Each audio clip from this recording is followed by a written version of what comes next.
শ্রীমকথিত শ্রী শ্রী রামকৃষ্ণ কথামৃত প্রথম খণ্ড প্রথম পরিচ্ছেদ দক্ষিণেশ্বর কালীবাড়ি ও উদ্যান।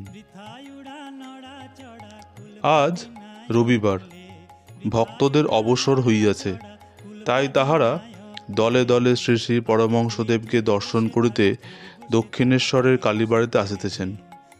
সকলেরই অবারিত দ্বার। যিনি আসিতেছেন ঠাকুর তাহারই সহিত কথা কহিতেছেন।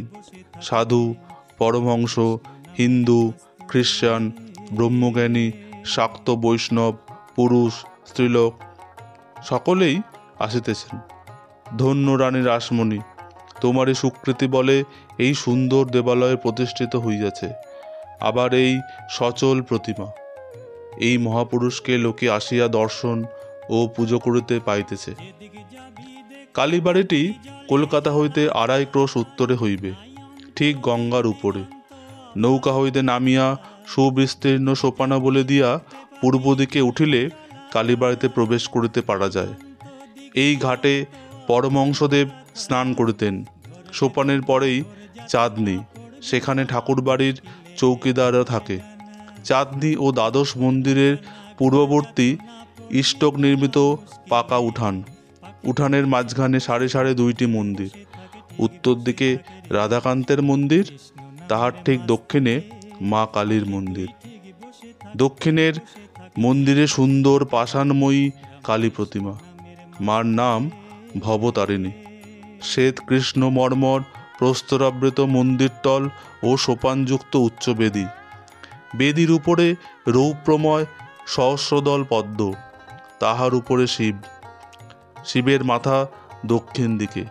উত্তর দিকে তিনি পা করিয়া পড়িয়া আছেন।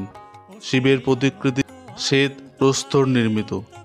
তাহার হৃদয়োপরি বারাণসী চেলি পরিহিতা নানা অলঙ্কার আবৃতা এই সুন্দর ত্রিনয়নী শ্যামাকালীর প্রস্তর মূর্তি।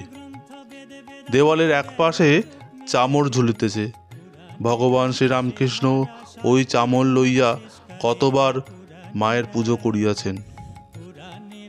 উঠোনের ঠিক উত্তর পশ্চিম কোণে, অর্থাৎ দ্বাদশ মন্দিরের ঠিক উত্তরে শ্রী শ্রী পরমহংসদেবের ঘর। ঘরের ঠিক পশ্চিম দিকে অর্ধমণ্ডলাকার একটি বারান্দা। সেই বারান্দায় শ্রীরামকৃষ্ণ পশ্চিম দিকে মুখ করিয়া গঙ্গা দর্শন করিতেন।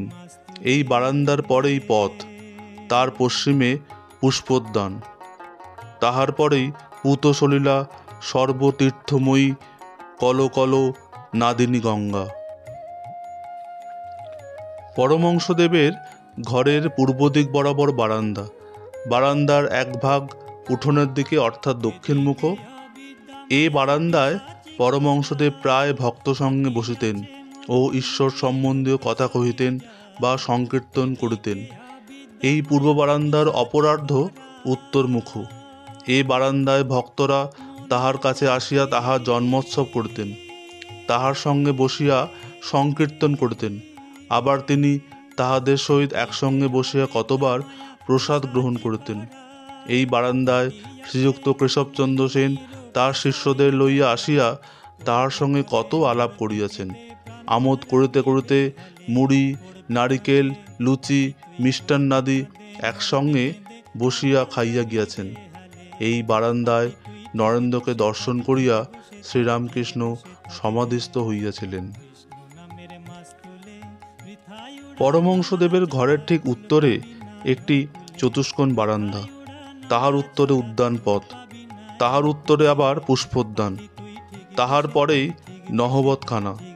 নহবতের নিচের ঘরে তাহার স্বর্গীয়া পরম আরাধ্যা বৃদ্ধ মাতা ঠাকুরনী ও পরে শ্রী শ্রী মা থাকিতেন। নহবতের পরেই বকুলতলা ও বকুলতলার ঘাট। এখানে পাড়ার মেয়েরা স্নান করেন।